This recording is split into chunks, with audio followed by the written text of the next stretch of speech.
En nuestro país hay mitos, historias y leyendas que han trascendido a lo largo del tiempo. También hay mucho escepticismo respecto al tema sobrenatural. ¿Cómo es posible que existan personas que no se conocen entre sí, pero que puedan contar experiencias similares vividas en carne propia y en diferentes puntos de nuestra línea temporal? Bienvenidos a Cronología de lo Desconocido.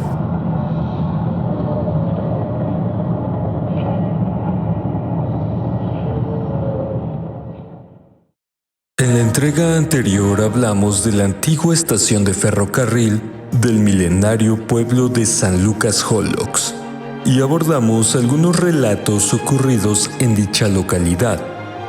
Pero muy cerca de allí se encuentra el pueblo de los Reyes Acosac, también conocido como Reyes. El pueblo de Reyes Acosac pertenece al municipio de Tecámac de Felipe Villanueva, distrito de Otumba, Estado de México. Está ubicado a la altura del kilómetro 44 de la carretera México-Pachuca, a 1 kilómetro escaso de la carretera mencionada al poniente. Su verdadero nombre es Acosáhuac, que proviene de Atl, que significa agua, y de Cozahuiqui, amarillo, y se traduce a en el agua amarilla.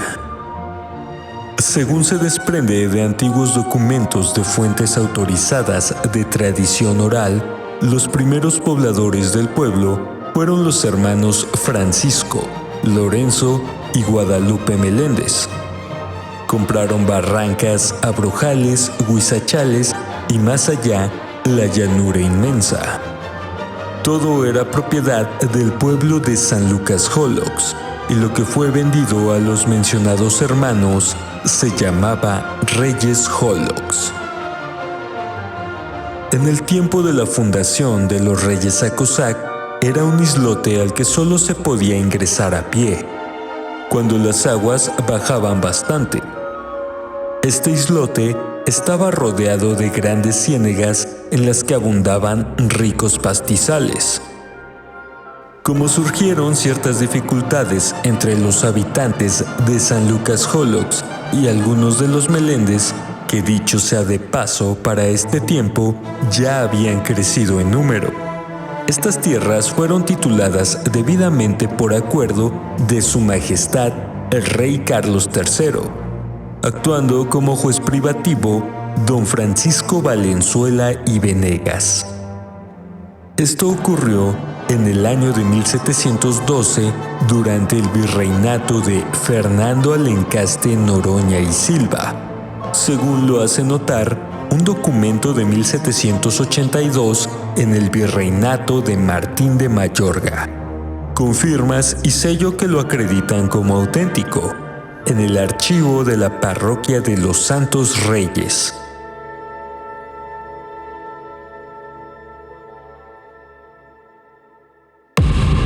El ente de la bomba. Esta es una experiencia vivida por un servidor. Ocurrió el 15 de septiembre del 2023, alrededor de las 10 u 11 de la noche. Tal día acudí a una reunión celebrada en la casa de un viejo amigo. Y para llegar al domicilio tuve que tomar la sección del camino que corre frente a la vieja estación. Esa tarde había llovido un poco, por lo que el camino estaba encharcado, y ante la falta de iluminación iba con la mirada centrada al suelo para no tropezar.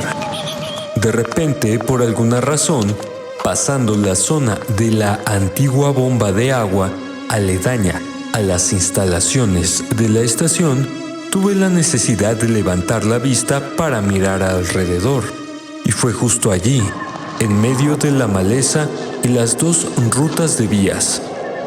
Estaba de pie un extraño ser que parecía ser una persona observando hacia donde yo me encontraba. En el momento creí que era algún vecino de la zona y seguí caminando como si nada. Pero después, recordando lo sucedido y pasando nuevamente cerca del lugar, me di cuenta que no es posible que alguna persona estuviese de pie en esa zona, ya que hay mucha hierba seca y el terreno es muy accidentado, por lo que a esa hora y con la poca visibilidad se dificulta el andar. Además, contando mi experiencia con algunos conocidos de la zona, reportan que muy cerca de allí, en una calle aledaña, se han reportado numerosas apariciones de todo tipo. El bulto. En esta ocasión, el testigo cuenta que una noche salió a relajarse con un grupo de conocidos en los terrenos cerca a la antigua estación del tren. Era una noche solitaria y mientras bromeaban en el auto, uno de ellos alcanzó a mirar un ser amorfo, algo como un bulto grisáceo que se tambaleaba al caminar. En eso comenzó a decirle a los demás: Miren, ¿qué es eso? Pero los demás no le hacían caso, ya que eran recurrentes las bromas que éste les hacía para molestarlos, y cada vez que le prestaban atención, no había nada. Nuevamente les volvió a decir algo similar en varias ocasiones. ¡Hey! ¡Vean eso! ¿Ya vieron? Fue entonces cuando nuestro testigo decidió mirar solo por curiosidad, ya que se había hartado del escándalo de su compañero. Al observar por la ventana en la dirección en la que señalaba, vio lo mismo: un ser parecido a Vivendo, el famoso muñeco de la marca de neumáticos, caminando del lado del viejo edificio de madera que aún existía en aquel entonces. Este último alertó a los demás. ¡No manches! ¿Qué es esa cosa? Fue cuando los demás voltearon a ver y se quedaron pasmados viendo cómo el bulto se aproximaba a la cerca que delimitaba la construcción, cuando de repente el ente atravesó la cerca, como si se tratase de un fantasma que atraviesa paredes. Fue entonces cuando el chico que iba manejando encendió el vehículo y huyeron del lugar despavoridos.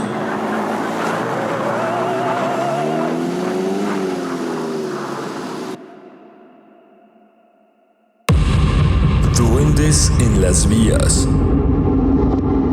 Varios testigos afirman haber visto a estas criaturas merodear por las vías del tren. Muchos de ellos han sido víctimas en repetidas ocasiones. Tal es el caso de Don José, que una noche de 1978 regresaba a su casa después de una jornada de diversión en el pueblo vecino. Eran aproximadamente las 3 de la madrugada cuando Don José se encontraba a la mitad del camino. Empezó a sentir que alguien lo espiaba y murmuraba su nombre. Acto seguido sintió un cansancio enorme, así que decidió recostarse junto a la vía, a la altura de la cámara de chapopote.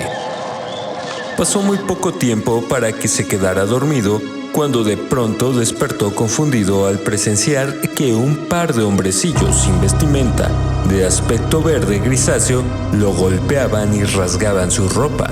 Forcejeó y se defendió. Logró salir corriendo despavorido, rezando en voz alta, mientras aquellos seres le seguían atacando lanzándole piedras. Horas más tarde despertó en su habitación, alegre por estar sano y salvo, pensando que todo había sido un mal sueño, pero al verse al espejo notó horrorizado varias marcas y rasguños en sus brazos y rostro, así como notables cortes en su vestimenta.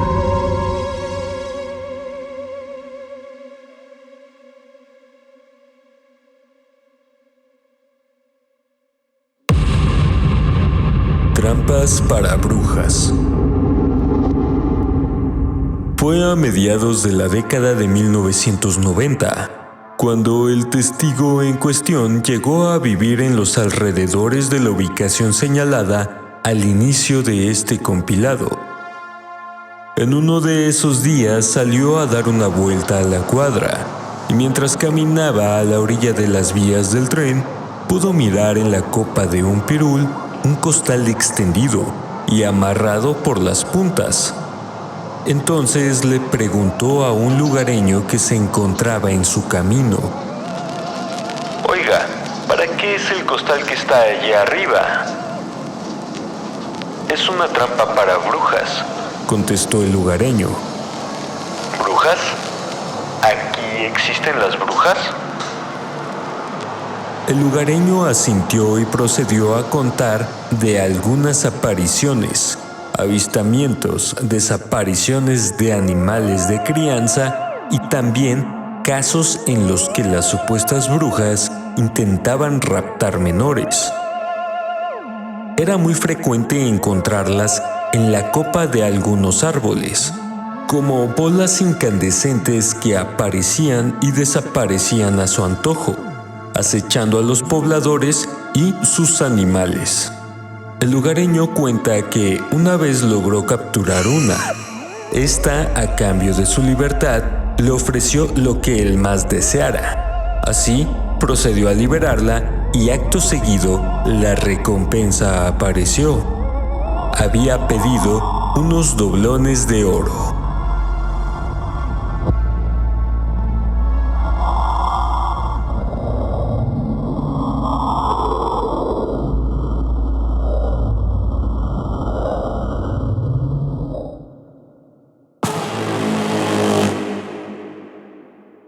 A lo largo de estas dos entregas, hemos conocido un poco de la historia y relatos de dos comunidades aledañas a este antiguo edificio, que ha visto pasar más de 100 años de historia. No sabemos exactamente a quién pertenecieron estas almas en pena, pero es claro que hay mucha historia perdida durante el pasar de los siglos. Si tú conoces alguna historia o tienes una experiencia similar en estas o cualquier otra locación, puedes dejarla en los comentarios. Esperamos que haya sido de tu agrado y nos vemos en otro episodio más de Cronología de lo Desconocido.